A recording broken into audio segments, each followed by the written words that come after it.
مرحبا أهلا النوادي.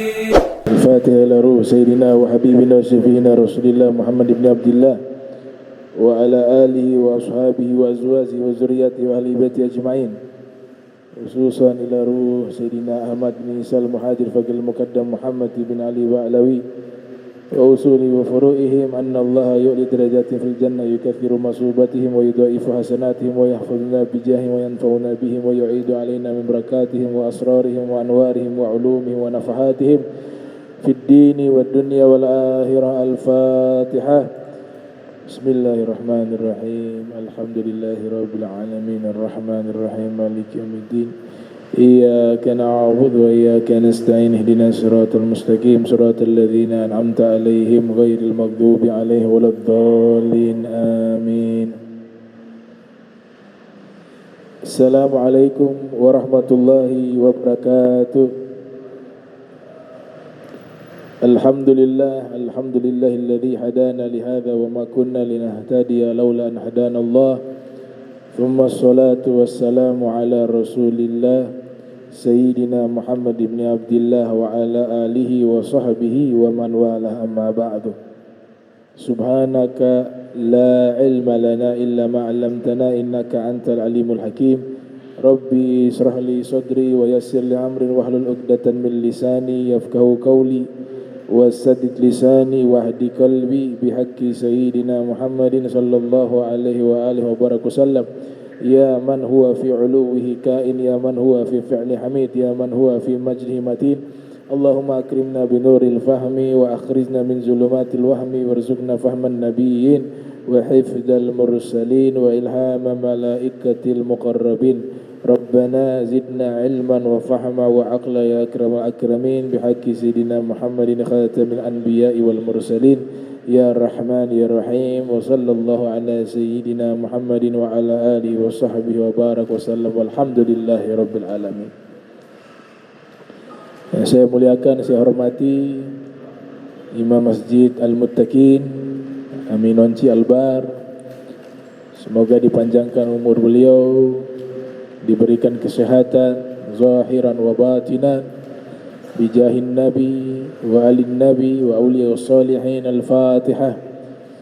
Bismillahirrahmanirrahim. Alhamdulillahi rabbil alamin arrahmanir rahim maliki yaumiddin iyyaka na'budu wa iyyaka nasta'in shiratal mustaqim shiratal ladzina an'amta 'alaihim ghairil maghdubi 'alaihim waladdallin amin. Qala mu'allif rahimahumullah mau'izatun li sayyidina Abi Dzar radhiyallahu ta'ala anhu wa ruwiya annahu qama yawman 'inda al-Ka'bah faqala ya ayyuhan nasu ana Jundub al-Ghifari hallumu ila akhi Nasih asy-Shafuq faktafahu an-nas ay ahatu bihi faqal ara'aytum law anna ahadakum arada safara alaysa yattakhidhu min az-zadi ma yuslihuhu wa yablughuhu qalu bala qala fa safarul qiyamati ab'adu mimma turidun fakhudhu ma yuslihukum qalu wa ma yuslihuna qala hajju hajjatan li'adha'imil umur wasumu yawman syadida harruhu lituli yawmi nusyur wasallu rak'atain fi sawadil layli liwahsyatil kubur. Akhrajahu Abu Nu'aim fi Hilyatil Awliya Tabaqatul Asfiya. Kita masih melanjutkan pembahasan di pertemuan lalu tentang sosok sahabat yang bernama Abu Dzar Al-Ghifari. Abu Dzar Al-Ghifari, beliau dalam satu nasihat mau'izah Mau'izatun di dalam kamus bahasa Arab memiliki arti kata-kata yang baik yang disampaikan yang menyentuh hati seseorang, itu disebut dengan mau'izah. Di dalam firman Allah Subhanahu wa taala berfirman, ud'u ila sabili rabbik bil hikmati wal mau'izatil hasanah wajadilhum billati hiya ahsan. Ajaklah manusia ke jalan Allah, jalan penciptamu, dengan nasihat, dengan hikmah dan nasihat yang baik. Bil hikmati wal mau'izati al hasanah. Nah, ini salah satu riwayat menyebutkan nasihat daripada Abu Dzar Al-Ghifari, annahu qama yawman 'indal Ka'bah. Beliau pernah berdiri pada satu hari di sisi Ka'bah. Faqal, kemudian beliau berkata, ya ayyuhan nas, wahai segenap manusia, ana Jundub Al-Ghifari, saya adalah Jundub Al-Ghifari. Halummu ila akhi Nasir Syafuk, ayo mendekat kepada saudara yang memberikan nasihat yang penuh kasih sayang. Faktanafahun nas, maka saat itu juga seluruh manusia berkumpul di sekitarnya. Faqal, kemudian beliau berkata, ara'aitum, bagaimana menurut kalian, bagaimana pandangan kalian, law anna ahadakum arada safara, jikalau ada seorang di antara kalian ingin melakukan perjalanan jauh, alaysa yattakhidhu minaz zat ma yuslihuhu wa yablughuhu, bukankah dia harus menyediakan banyak bekalnya yang maslahat bagi dirinya dan bisa menyampaikan dirinya ke tempat tujuannya? Qalu bala, maka segenap manusia, sahabat-sahabatnya yang hadir mengatakan bala, benar.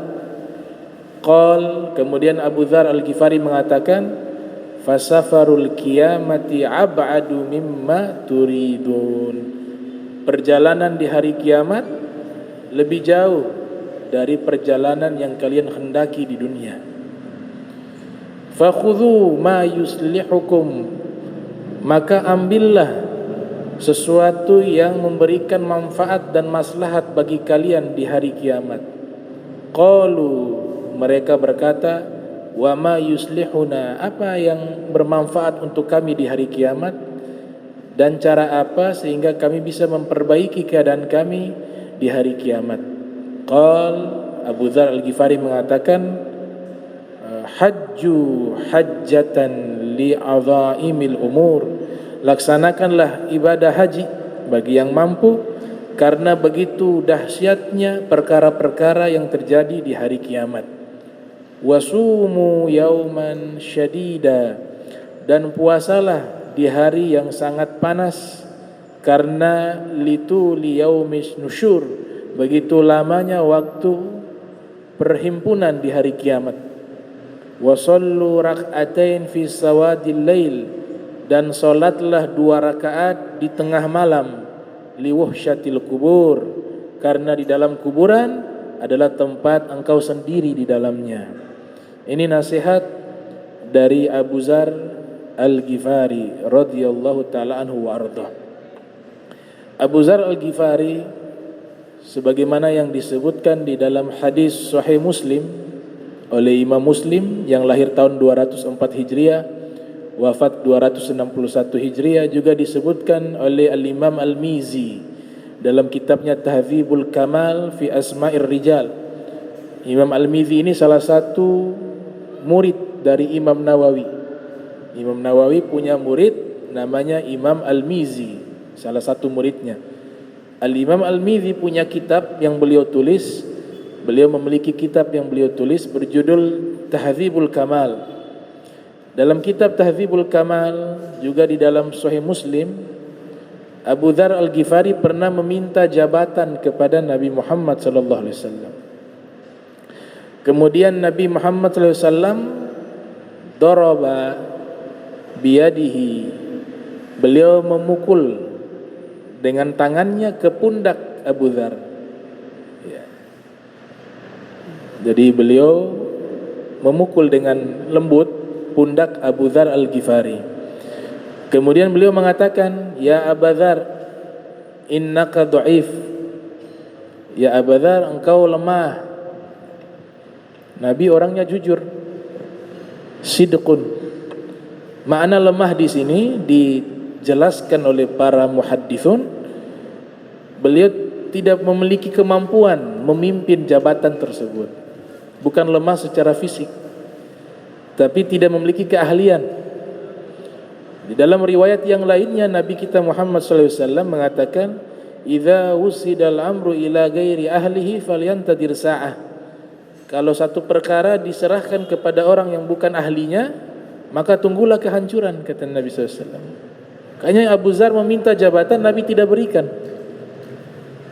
Abu Dzar seorang ahli ibadah, seorang yang zahid, yang paham tentang ilmu agama, tapi di dalam bidang mengatur, di dalam bidang pemerintahan, mengatur urusan manusia. Nah, ini Nabi melihat Abu Dzar Al-Ghifari tidak memiliki kemampuan itu. Makanya Nabi katakan, "Ya Abu Dzar, innaka dhaif."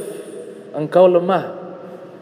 Engkau tidak mampu melaksanakan tugas ketika diberikan jabatan. Ini juga sebagai bentuk tarbiyah, pendidikan atau ilmu yang Nabi ajarkan kepada kita.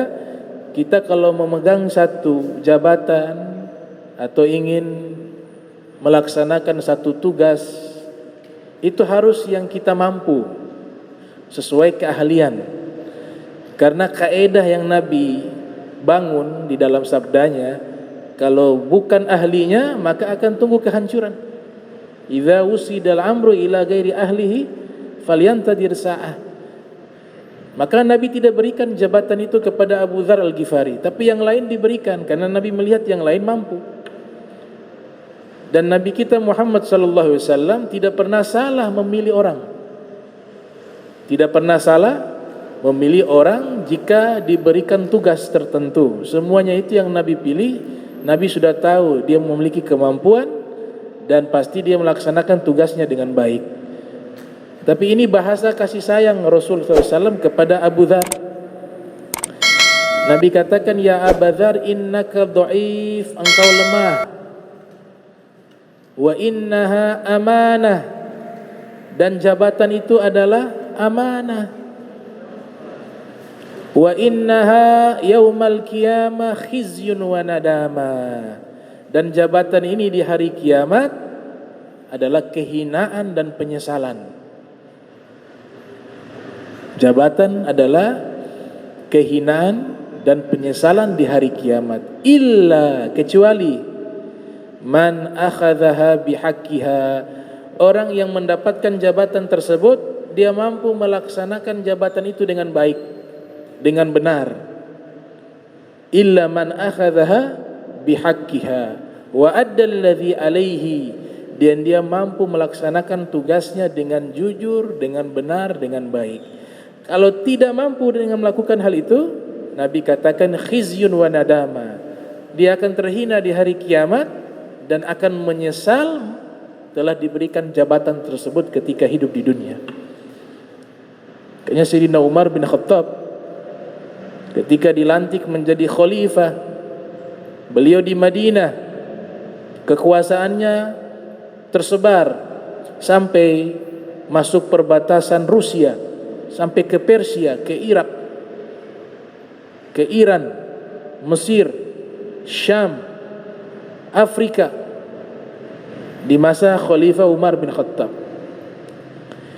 Al-Habib Abdullah Al-Haddad menceritakan dalam kitabnya, Sayyidina Umar mengatakan, "Lau saqatat syakhlatun ala syatil ifrad la khashitu an us'al anhu yaumal qiyamah." Kalau ada jalanan yang rusak di pinggiran sungai Efrat di Irak, beliau di Madinah. Kemudian seekor kambing jalan di situ terpeleset jatuh. Saya khawatir masalah ini akan ditanyakan kepada saya di hari kiamat. Karena beliau siapa? Pemimpin. Ya. Kullukum mas'ulun an ra'iyatihi. Setiap dari kalian akan diminta pertanggungjawabannya di hadapan Allah Subhanahu wa taala. Makin tinggi jabatannya, pertanggungjawabannya makin berat. Makanya Nabi katakan illa man akhadhaha bihaqqiha wa adda alladhi alaihi, kecuali orang yang melaksanakan jabatannya itu dia laksanakan dengan baik dan benar. Syekh Abu Bakar bin Salim Fakhrul Wujud, beliau di zaman itu ada seorang raja. Ketika mendengar nasihat dari Syekh Abu Bakar bin Salim tentang masalah tanggung jawab dari jabatan, apalagi seorang raja, maka sang raja ini dia takut dengan jabatannya. Di malam hari sang raja datang ke rumahnya Syekh Abu Bakar bin Salim menyamar menggunakan cadar agar tidak ada yang mengenali dirinya. Sampai di rumahnya Syekh Abu Bakar bin Salim, dibuka itu cadar, mengenal Syekh Abu Bakar bin Salim, mengenal dirinya. Oh, ini raja. Kenapa wahai raja datang malam hari? Ada keperluan apa? Saya mau serahkan jabatan saya sebagai raja, saya berikan kepadamu. Kenapa? Saya mendengar nasihat tentang tanggung jawab seorang penguasa itu ternyata berat. Saya khawatir saya tidak mampu memikul tanggung jawab ini. Kata Syekh Abu Bakar bin Salim, kalau kamu takut, saya lebih takut. Kamu takut dengan jabatanmu, saya lebih takut dari kamu. Karena beliau aulia. Para aulia itu lebih takut daripada orang biasa. Innama yakhsyallaha min ibadihil ulama. Orang yang takut kepada Allah itu para ulama. Akhirnya Syekh Abu Bakar bin Salim dibujuk. Kalau begitu ambil saja, kalau tidak kasih ke orang lain saja. Gak bisa. Itu saya punya himar, keledai. Seandainya dia mampu untuk memikul jabatan ini, saya tidak izinkan dia untuk memikul jabatan ini, karena saya kasihan kepadanya. Sudah, Allah sudah takdirkan engkau menjadi penguasa, menjadi raja. Kau laksanakan dengan baik dan benar, insya Allah engkau selamat. Saya akan doakan engkau selalu dalam keadaan baik dalam memimpin. Oh, dipulang. Ditolak itu karena tahu tanggung jawabnya. Nah, Abu Dzar Al-Ghifari demikian. Rasulullah SAW tidak berikan itu kepadanya. Kenapa Nabi tidak berikan? Karena Nabi punya sifat adil. Adil itu bukan hanya sekedar dalam memutuskan satu perkara yang sifatnya hukum, tapi adil itu juga dia menempatkan orang tersebut sesuai haknya. Ini ahli ibadah, ya sudah, urusan ibadah. Makanya kalau dia seorang ustadz yang hanya ahli dalam bidang agama, jangan berbicara terlalu panjang lebar tentang masalah yang bukan keahliannya, masalah kedokteran, masalah sekedarnya saja yang dia tahu. Sebaliknya juga, yang bukan ahli tafsir jangan membahas Al-Quran terlalu panjang lebar, bukan ahlinya, maka akan banyak terjadi kesalahan. Yang bukan ahli hukum jangan banyak berbicara tentang masalah hukum. Semua ada keahliannya masing-masing. Itulah yang dimaksud oleh Nabi kita Muhammad sallallahu alaihi wasallam, idza wusidal amru ila ghairi ahlihi falyantadir sa'ah. Jadi keadilan yang Nabi bangun itu Nabi berikan sesuai haknya. Makanya adil itu secara bahasa itu i'ta'u kulli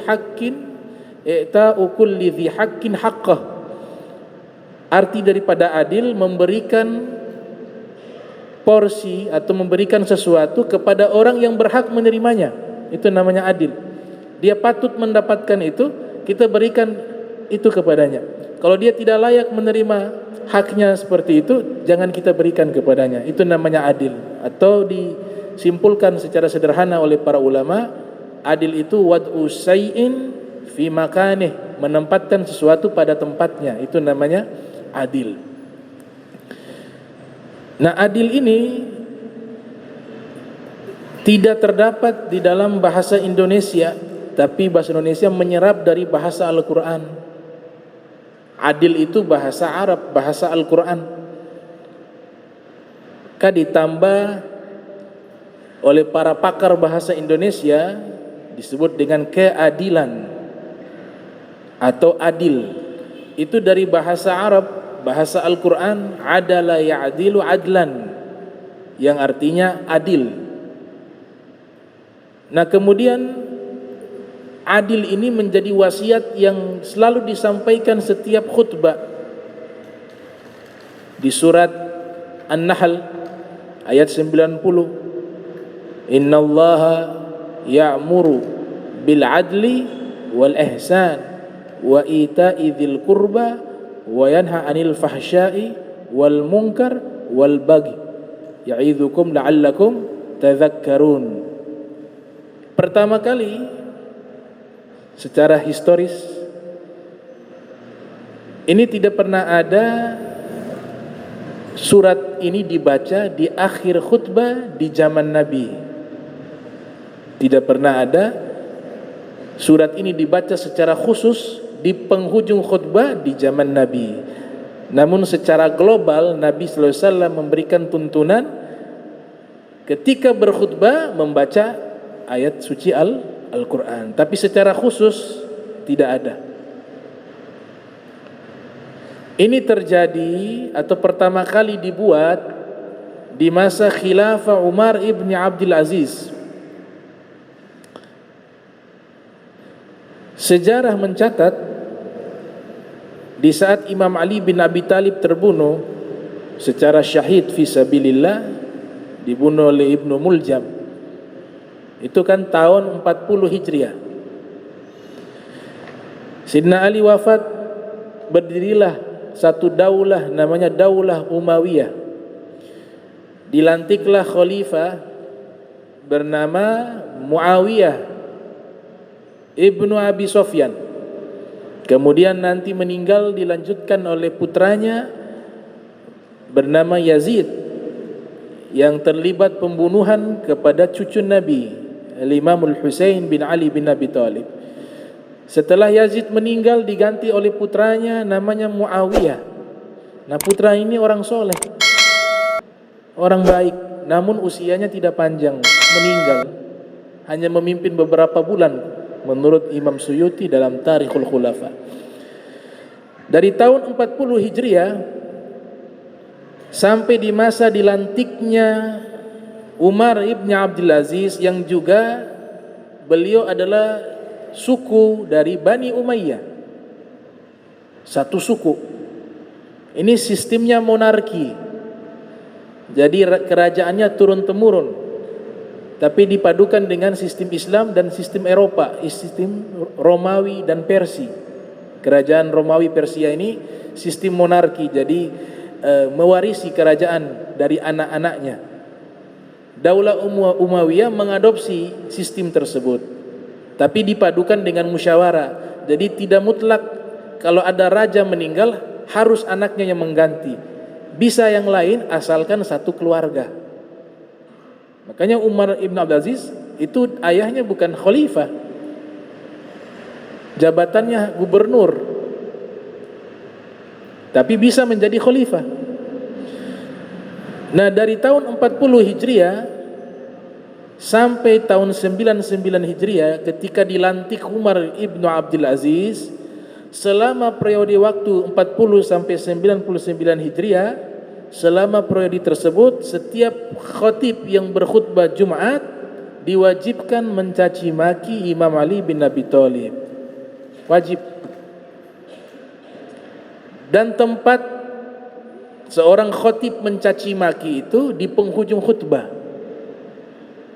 Setelah berkhutbah, bagian penghujung khutbah Jumat, disitulah tempat caci maki. Diwajibkan. Siapa yang tidak melakukan hal tersebut dimasukkan ke dalam penjara. Karena ini aturan negara di zaman itu, Daulah Umayyah. Berapa puluh tahun? Dari tahun 40 sampai tahun 99 Hijriah. Kita prediksi sekitar tahun 99 Hijriah. Kenapa diprediksi 99 Hijriah? Karena yang menghilangkan caci maki di atas mimbar di saat berkhutbah Jumat itu adalah Umar ibn Abdul Aziz. Sehingga Imam Ali Ridho mengungkapkan rasa terima kasih kepada Khalifah Umar ibn Abdul Aziz. Dan itu ungkapan terima kasihnya Imam Ali Ridho bin Musa Al-Kazim ibn Ja'far Shadiq bin Muhammad Al-Bagir bin Ali Zainal Abidin bin Husain bin Ali bin Abi Thalib. Itu tertulis di dalam kitab Al-Habib Abdullah Al-Haddad berjudul Ad-Da'watut Tammah. Beliau terima kasih kepada Khalifah Umar ibn Abdul Aziz karena salah satu jasanya adalah menghilangkan bagian akhir dari khutbah Jumat yang isinya mencaci maki Imam Ali bin Abi Thalib secara khusus. Karena mereka benci, ada kontras Daulah Umayyah dengan Bani Hashim di zaman tersebut. Beliau ganti dengan apa? Dengan surat An-Nahl ayat 90. Innallaha ya'mur bil adli wal ihsan wa itadzil qurba ila akhir ayat. Itu yang pertama kali memasukkan ayat tersebut di akhir khutbah itu adalah Khalifah Umar ibn Abdul Aziz. Begitu bencinya mereka kepada Imam Ali bin Abi Thalib. Ini yang disebut nasibi. Yatadayyanu bi bughdi Ali bin Abi Thalib wa zurriyatihi. Mereka beragama Islam tapi punya kebencian kepada Imam Ali dan anak turunannya karena kalah gengsi. Pamornya kalah. Ahlul Bait di zaman itu punya daya tarik yang sangat luar biasa. Berbicara ilmu pengetahuan tidak ada tandingannya. Mereka kalah dari sisi ilmu. Berbicara nasab kalah juga. Nasabnya kepada Nabi. Berbicara suku paling mulia Bani Hashim. Berbicara ibadah mereka kalah dengan Ahlul Bait. Maka dari situlah mereka khawatir kekuasaannya ini akan dirampas oleh Bani Hashim. Padahal Bani Hashim tidak ada satupun di antara mereka dari kalangan a'immah Ahlul Bait yang ada niatan mengambil kekuasaan. Saking begitu memusuhinya mereka kepada Bani Hashim, terlebih khusus anak turunannya Imam Ali bin Abi Thalib, seluruh pengajian mereka diboikot. Kalau ada yang mengaji harus diam-diam. Kalau ketangkap dimasukkan ke dalam penjara. Seperti itu. Maka ilmu mereka itu tersebar lewat murid-muridnya. Dikatakan 4 mazhab. Mazhab Hanafi, Al-Imam Abu Hanifah lahir tahun 80 Hijriah, wafat 150 Hijriah. Kemudian Imam Malik Ibn An-Nas, Imam Daril Hijrah, mazhab Maliki, lahir 93 Hijriah, wafat 179 Hijriah. Al-Imam Syafi'i, Muhammad bin Idris Asy-Syafi'i, mazhab Syafi'i, lahir 150, wafat 204 Hijriah. Al-Imam Ahmad Ibnu Hanbal, lahir 164 Hijriah, wafat 241 Hijriah. Mazhab Hambali, semua jalur silsilah keilmuan mereka itu bersambung kepada Al-Imam Ja'far As-Shadiq ibn Muhammad Al-Bagir. Dari mana sambungan intelektual mereka bersambung kepada Imam Ja'far? Dari Abu Hanifah. Abu Hanifah belajar langsung kepada Imam Ja'far Shadiq. Bahkan di dalam kitab Nurul Absar fi Manaqib Ali Mukhtar, diceritakan Abu Hanifah mengatakan, seandainya 2 tahun saya tidak belajar di majlisnya Imam Ja'far, lahalaka Nu'man, saya binasa. Imam Malik bin Anas juga belajar langsung kepada Imam Ja'far As-Shadiq. Bahkan Imam Malik menceritakan tentang pribadi Imam Ja'far As-Shadiq, beliau orang yang sangat ramah, sangat baik akhlaknya. Wala yuhaddithu hadithan illa ala taharah, dan tidak pernah Imam Ja'far meriwayatkan satu hadis terkecuali dalam keadaan bersuci, dalam keadaan wudu. Wa idza dzukira Rasul sallallahu alaihi wasallam amamahu, apabila disebutkan nama Nabi di hadapannya, maka wajah beliau berubah menjadi pucat, kemudian air mata mengalir membasahi seluruh jenggotnya. Itu riwayat disampaikan oleh Imam Malik tentang sosok gurunya Al-Imam Ja'far As-Shadiq. Berarti mazhab Maliki dan al-mazhab Hanafi, silsilah keilmuan mereka atau sanad keilmuan mereka bersambung kepada Imam Ja'far As-Shadiq. Imam Abu Hanifah secara keilmuan bukan hanya bersambung sanadnya kepada Imam Ja'far As-Shadiq dari ulama Ahlul Bait Rasul, tapi juga bersambung kepada Imam Zaid ibn Ali Zainal Abidin. Imam Zaid ini seorang imam besar yang alim, namun terbunuh dalam peperangan, disalib oleh musuhnya, kemudian ditelanjangi, dilepaskan seluruh pakaiannya, tapi Allah menutup auratnya lewat laba-laba, menutup dengan jaring-jaringnya sehingga auratnya tidak terbuka. Imam Zaid itu salah satu guru terdekat Abu Hanifah, dan beliau ini secara keilmuan tingkatannya jauh di atas para imam 4 mazhab. Alim, hanya saja terbunuh di usia yang muda dan tidak meninggalkan banyak karya-karya ilmiah. Ada musnadnya beliau. Makanya mazhab Abu Hanifah secara fikih itu cenderung dengan mazhabnya Zaidiyah karena gurunya, karena guru beliau.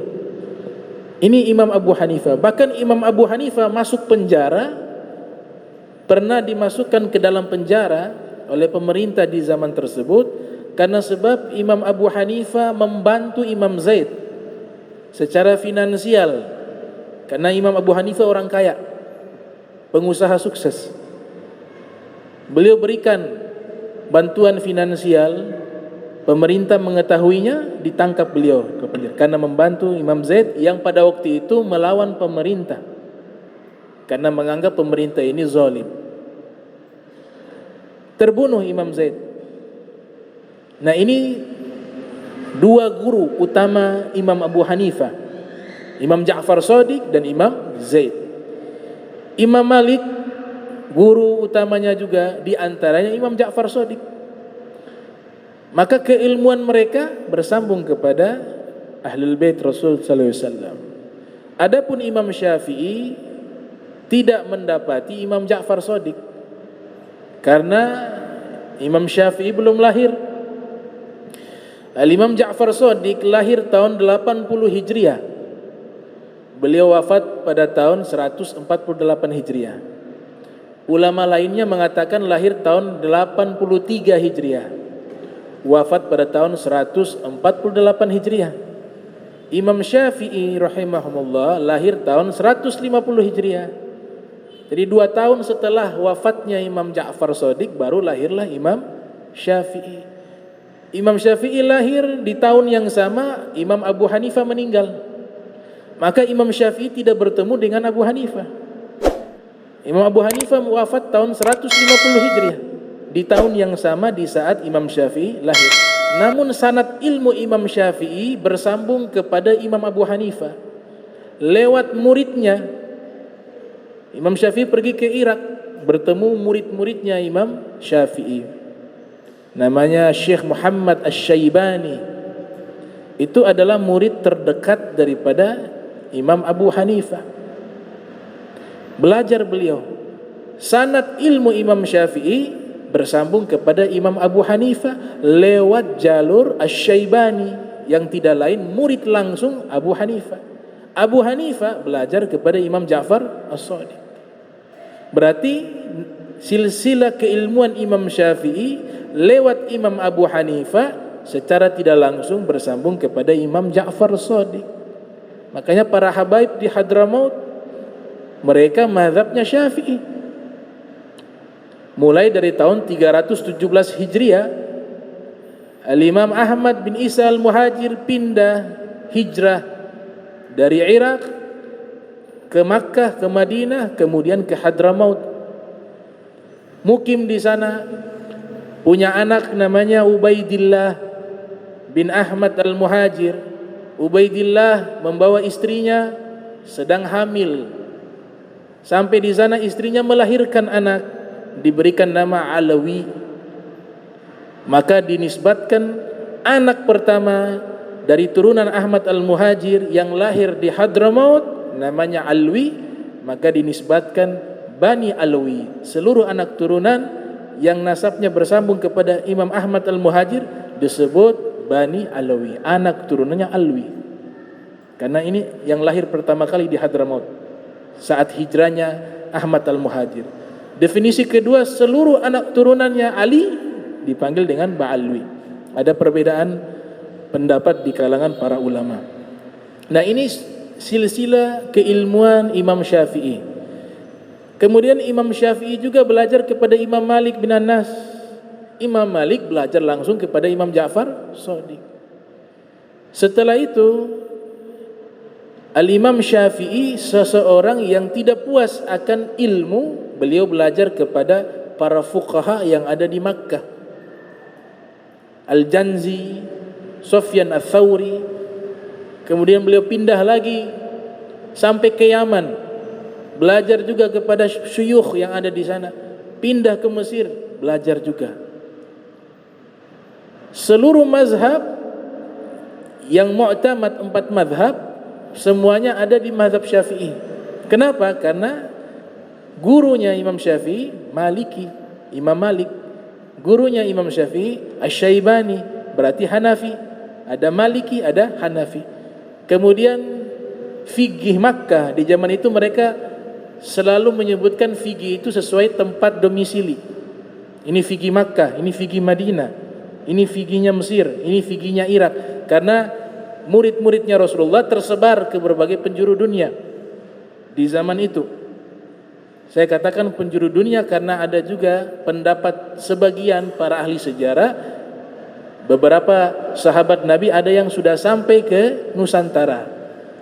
Satu teori mengatakan demikian. Ini perlu dikaji lagi apakah kebenaran datanya itu valid atau tidak. Nah, karena begitu banyaknya penguasaan Imam Syafi'i dari fikih-fikih yang ada, fikih Makkah, fikih Madinah, fikih Irak, fikih Mesir, fikih Yaman. Kalau fikih Yaman banyak murid-muridnya Al-Imam Auza'i, Hafizus Sam.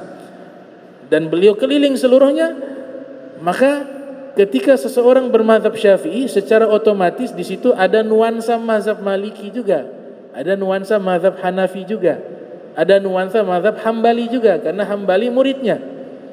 Hambali Imam Ahmad bin Hanbal belajar kepada Imam Syafi'i. Imam Syafi'i belajar kepada muridnya Abu Hanifah. Abu Hanifah belajar kepada Ja'far Shadiq. Maka 4 mazhab silsilah keilmuan mereka bersambung kepada Imam Ja'far Shadiq. Nah, pengaruh daripada Ahlul Bait begitu besar, dibuatlah satu bentuk untuk menjatuhkan kemuliaan Ahlul Bait. Salah satu caranya lewat mimbar khatib Jumat. Dari tahun 40 Hijriah sampai dilantik Umar bin Abdul Aziz tahun 99 Hijriah, dan beliau wafat pada tahun 101 Hijriah. Beliau lahir tahun 60 Hijriah atau 61 Hijriah. 2 tahun memimpin, semua ini dirubah. Banyak dari keluarganya tidak senang kepada beliau. Bahkan beliau mengembalikan tanah Fad'ak kepada Ahlul Bait Rasul SAW di zaman itu. Tanah Fad'ak di Daulah Utsmaniyah, semua anak turunannya Al-Hasan wal Husain diberikan jatah bagian harta dari tanah Fad'ak yang ada di Makkah berhektar-hektar dirubah ya dengan kerajaan Saud, dibatalkan itu. Makanya dulu di Makkah Khadimus Syarifain Haramain yang memimpin dua kota suci Makkah Madinah di zaman tersebut, sebelum munculnya kerajaan Saud dan sebelum munculnya mazhab Wahabi, itu adalah gubernurnya harus seorang syarif. Maka syarif yang terakhir yang memegang jabatan amir di Makkah dan di Madinah namanya Syarif Husain. Syarif Husain, beliau yang terakhir. Daulah Utsmaniyah runtuh karena kerjasama sekutu. Inggris juga di situ, negara-negara lainnya juga, mereka banyak ingin menjatuhkan Daulah Utsmaniyah. Dirubah sejarah sampai sekarang. Sejarah di Arab Saudi, kalau tanya orang-orang Arab Saudi tentang Daulah Utsmaniyah, karena peninggalan-peninggalannya masih banyak, bangunan-bangunannya, mereka mengatakan kami dulu dijajah oleh Daulah Utsmaniyah. Bagaimana dijajah? Dulu negara itu miliknya Daulah Utsmaniyah. Islam dirubah sejarah, orang Islam sendiri membenci orang Islam, mengatakan Daulah Utsmaniyah menjajah Arab Saudi. Syarif Husain akhirnya kalah dalam peperangan, beliau hijrah ke Urdun, ke Jordania. Disitulah beliau membangun kerajaan, namanya Kerajaan Hashimiyah. Sampai sekarang raja-rajanya turunan Syarif Husain. Kerajaan yang ada di Jordan sampai sekarang itu turunan daripada Syarif Husain. Jadi pengaruhnya ini mau dipadamkan oleh orang-orang yang hatinya kotor. Ya, yuridullahu liyudfi'u nurallah bi afwahihim wallahu mutimmu nurihi. Mereka ingin memadamkan cahaya Allah dengan mulut-mulut mereka, tapi Allah menyempurnakan cahayanya. Ternyata Daulah Utsmaniyah, Imam Fakhruddin Ar-Razi mengatakan dalam tafsirnya Mafatihul Ghaib, coba ada gak turunan dari Daulah Umayyah? Bukan Utsmaniyah, Daulah Umayyah. Tidak ada. Habis. Tapi lihat turunan daripada Ahlul Bait, disebutkan Ja'far Shadiq, Muhammad Al-Baqir, Ali Zainal Abidin, Syekh Abdul Qadir Jailani, Abu Hasan As-Sazili, Ahmad Ar-Rifai, Ibrahim Ad-Dasuki, dan masih banyak. Kalau Umayyah satu tidak ada. Padahal tujuan mereka itu ingin memunahkan Ahlul Bait. Itu pernyataan Fakhruddin Ar-Razi.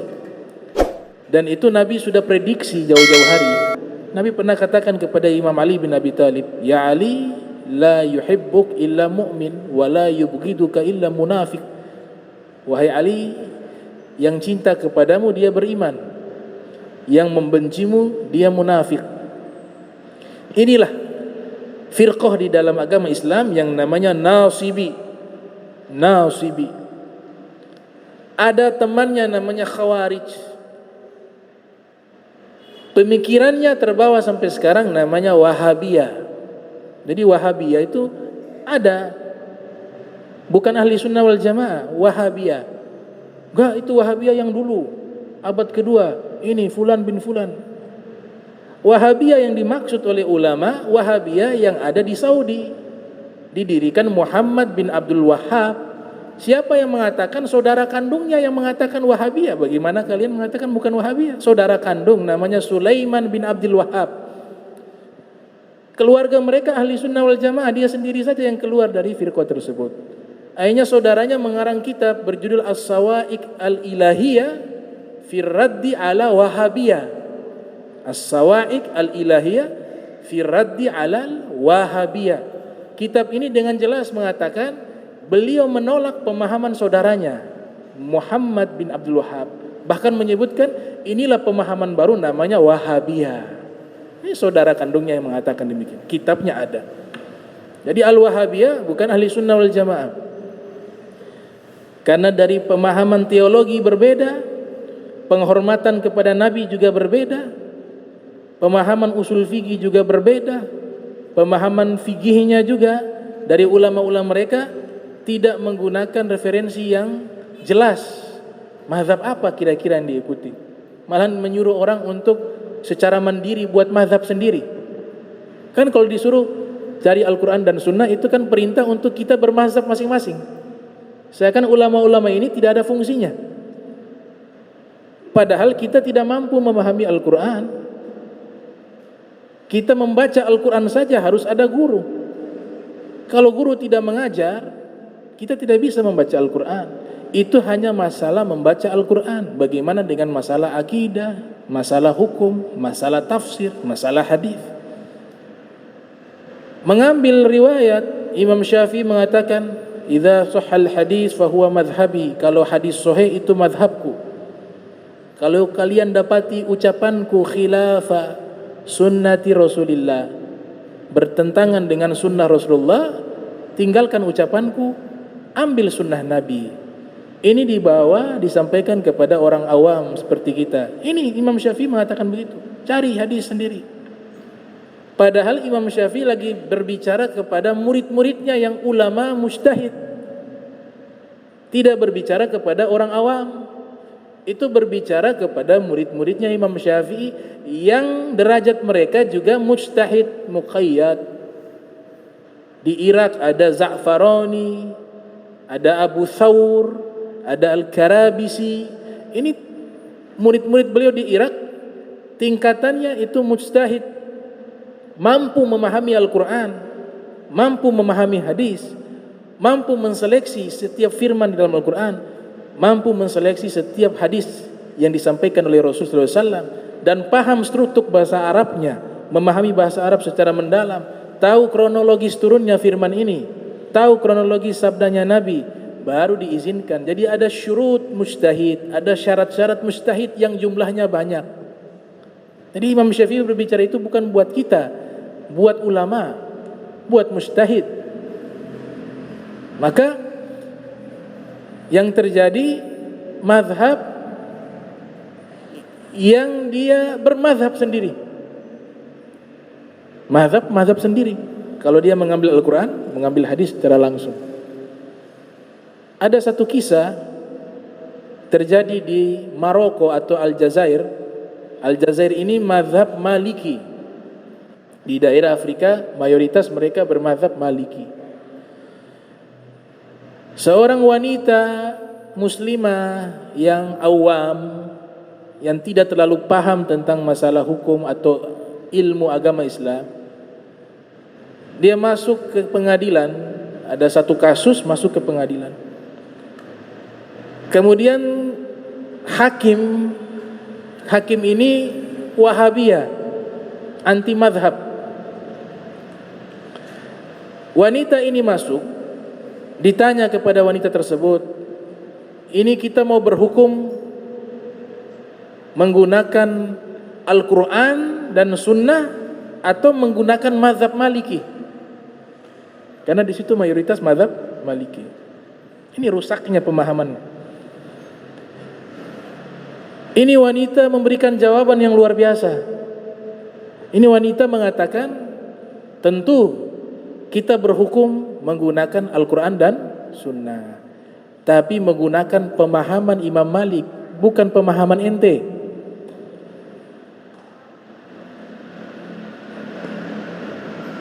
Al-Quran tidak akan salah ketika Allah berfirman 114 surat, diawali surat Fatihah, ditutup surat An-Nas.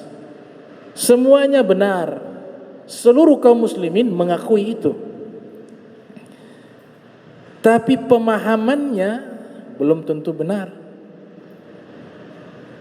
Hadis sahih tapi pemahaman batil.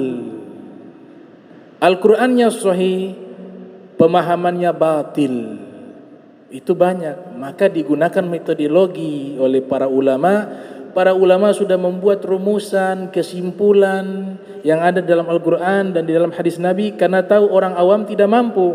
Mereka menghabiskan waktu untuk mengumpulkan kaidah-kaidah tersebut. Sisa kita ikut Itu di Prancis. Di Prancis ada seorang doktor di Mesir, Syekh Ali Jum'ah, dengan seorang syekh di Mesir mengarang kitab perbandingan mazhab, perbandingan undang-undang antara undang-undang Prancis dengan mazhab Maliki. Ternyata dahulu Prancis itu mereka menggunakan hukum resmi, mereka menggunakan mazhab Maliki, padahal non-muslim. Karena banyak sarjana-sarjana mereka di zaman itu belajar ke Spanyol. Dulu Spanyol pusat peradaban, pusat pendidikan, Andalus, di Cordova. Orang-orang Eropa banyak belajar di situ, walaupun mereka belum muslim. Belajar kedokteran, belajar masalah hukum, belajar filsafat, berkembang seluruh ilmu pengetahuan di Andalus. Nah, orang-orang Prancis banyak di antara mereka belajar masalah hukum, hukum Islam. Di waktu itu Andalus mazhab resminya mazhab Maliki. Mazhab Maliki. Mereka pulang ke Prancis, bertemu raja mereka. Disampaikan, wahai raja, ini kami belajar di Andalus hukum Islam, mazhab Maliki.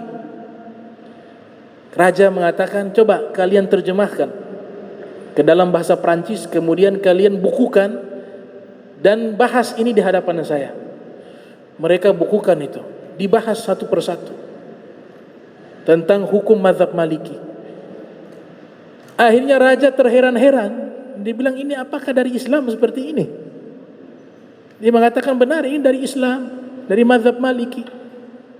Apakah hukumnya seperti ini? Tidak, masih ada yang lain. Maksudnya mazhab Syafi'i ada, mazhab Hanafi ada. Cuma salah satu mazhabnya, salah satu rujukan hukumnya ini mazhab Maliki, karena belajar di Spanyol. Apa kata raja?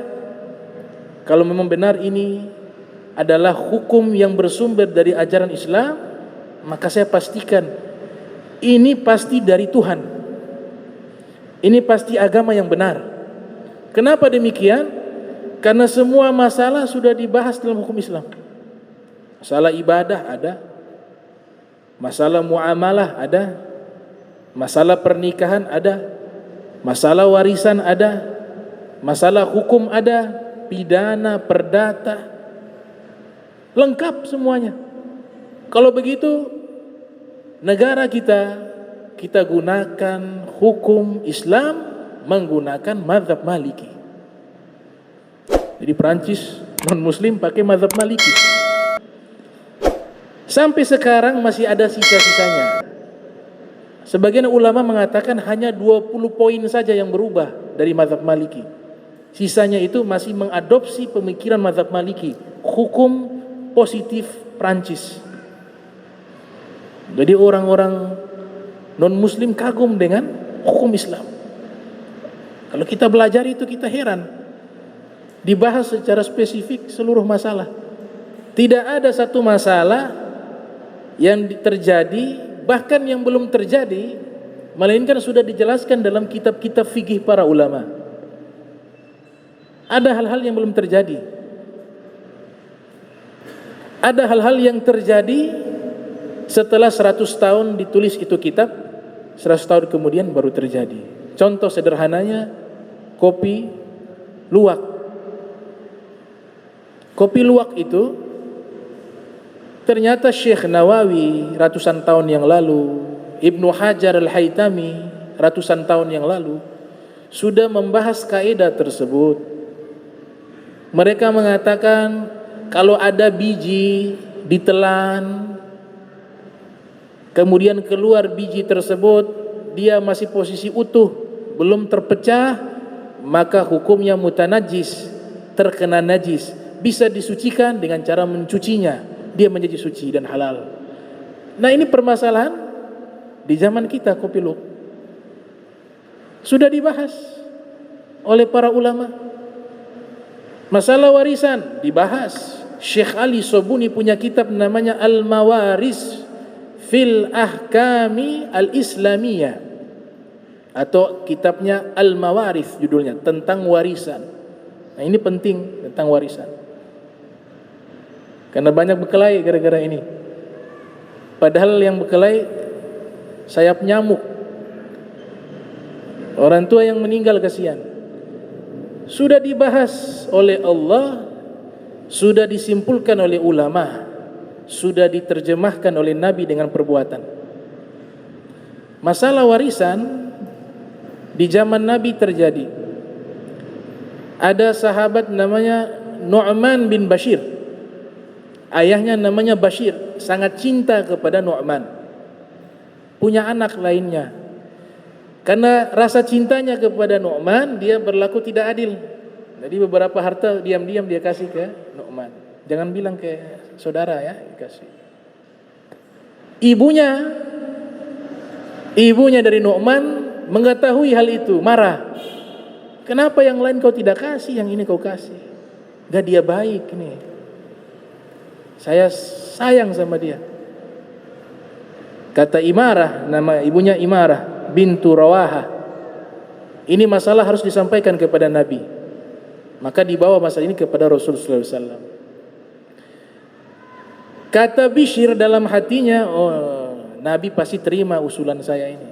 Saya angkat Nabi jadi saksi. Sampai di rumahnya Rasulullah, ya Rasulullah, saya ingin engkau menjadi saksi. Nabi tanya, saksi apa? Ini saya punya harta, saya mau kasih kepada anak saya namanya Nu'man. Nabi bertanya, harta apa ini? Harta milik saya. Kau punya anak yang lainnya? Punya. Kau kasih juga seperti ini? Tidak. Nabi wajahnya merah. Saya diutus bawa keadilan. Kau ajak saya berbuat kezoliman. Fattaqullah wa'adilu baina auladikum. Takutlah kepada Allah dan berlaku adillah kepada anak-anak kalian. Maka dia pulang mengembalikan harta tersebut. Ulama, para fuqaha memberikan dua solusi dalam masalah warisan. Yang pertama, itu warisan boleh kita merujuk langsung dengan aturan yang sudah Allah tetapkan di dalam Al-Quran. Karena pembagian warisan itu sudah termaktub di dalam Al-Quran, sudah mansus. Tidak boleh lagi diprotes. Kenapa yang laki-laki lebih banyak, saya perempuan dapat sedikit? 1:2. Tidak adil, berdosa. Kenapa berdosa? Karena sudah melawan firman Allah. Aturan itu baku, sudah Allah tetapkan. Alaihissallahu biahkamil hakimin. Allah sudah nyatakan, saya paling adil dalam menetapkan hukum. Justru ketika laki-laki dan perempuan sama rata, justru di situ tidak ada keadilan. Kenapa tidak ada keadilan? Karena seorang laki-laki tatkala dia menikah dengan seorang wanita, syariat kita menetapkan bahwa laki-laki wajib menafkahi istrinya dan anak-anaknya. Adapun istri tidak diwajibkan menafkahi suaminya. Sehingga warisan yang ia dapat secara otomatis akan tersalurkan kepada wanita, kepada istrinya. Situ keadilan Allah Subhanahu wa ta'ala. Jadi kita pakai hukum baku dulu. Nanti ada hati nurani bermain. Kalau hukum baku gak pakai lihat ini kaya, ini mampu. Aturan itu dilaksanakan. Laki dapat 2, perempuan 1. Perempuannya miskin, laki-lakinya kaya, tidak dilihat itu. Tapi kan ada hati nurani. Ini kan kasihan adikmu perempuan. Ini kan kasihan adikmu laki-laki susah, adikmu perempuan susah. Engkau kaya, engkau mampu. Nah, ini harus dibuat musyawarah khusus. Namanya suluh. Berdamai. Seluruh ahli waris dikumpulkan. Dikatakan ini warisan. Kalau masih hidup namanya hibah. Udah meninggal namanya waris. Makanya sudah harus di saat masih hidup. Karena di situ lebih aman. Kalau sudah meninggal nanti seluruh mengklaim. Kalau perlu ada surat ada hitam di atas putih. Itu metodologi yang diajarkan oleh Allah, harus ditulis. Baru kita sampaikan, ini warisan, ini adikmu begini, susah, kau kan mampu. Bagaimana kalau bagi rata saja? Padahal kan perempuan 2:1, laki-laki 2, perempuan 1. Tapi ketika suluh, kita mengatakan bagi rata, asalkan yang ahli waris ridho, semuanya ridho, boleh kita gunakan itu. Mau bagi rata atau dia lebih banyak, gak ada masalah. Yang penting mengumpulkan ahli waris. Kemudian tidak boleh memaksa secara halus. Anak kan sudah mampu begini, sudah kasih ke dia, sudah. Nah ini seperti ini tidak bisa, karena haknya dia, haknya ahli waris. Maka perlu disuluh, didamaikan. Setelah itu pembagiannya terserah. Asal ketika membaginya menggunakan metodologi suluh, berdamai, harus diyakini bahwa sistem yang Allah telah tetapkan pembagian waris itu adalah sistem yang paling adil. Jangan kita mengambil suluh karena menganggap yang hukum Islamnya gak adil, makanya kita bagi. Itu gak boleh. Berarti itu sudah melawan hukum Allah. Ini hanya ada dalam agama Islam, gak ada di agama yang lain. Maka kita beruntung menjadi umat Nabi Muhammad sallallahu alaihi wasallam. Setelah kita lanjutkan lagi pembahasan dari Abu Dzar Al-Ghifari rahimahullah atau Sayyidina Muaz bin Jabal di pertemuan berikutnya. Mudah-mudahan Allah Ta'ala ampunkan dosa kita, kumpulkan kita dengan Rasulullah sallallahu alaihi wasallam, diberikan kita istiqamah fi ta'ah wal ibadah. Allahumma jam'ana hadza jam'a marhuma wa tafarraqana min ba'di tafarraqa ma'zuma wa la tajal minna wa la minna syaqiyya wa la mahruma. Allahumma nadhi qulubana 'anit ta'alluqi biman dunak waj'alna min qaumin tuhibbuhum yuhibbunak. Subhanaka bihamdika asyhadu an la ilaha illa anta astaghfiruka wa atubu ilaik. Wa sallallahu alaihi Muhammadin wa ala alihi wa sahbihi wa barik wasallam. Wa lafu minkum wassalamu alaikum warahmatullahi wabarakatuh.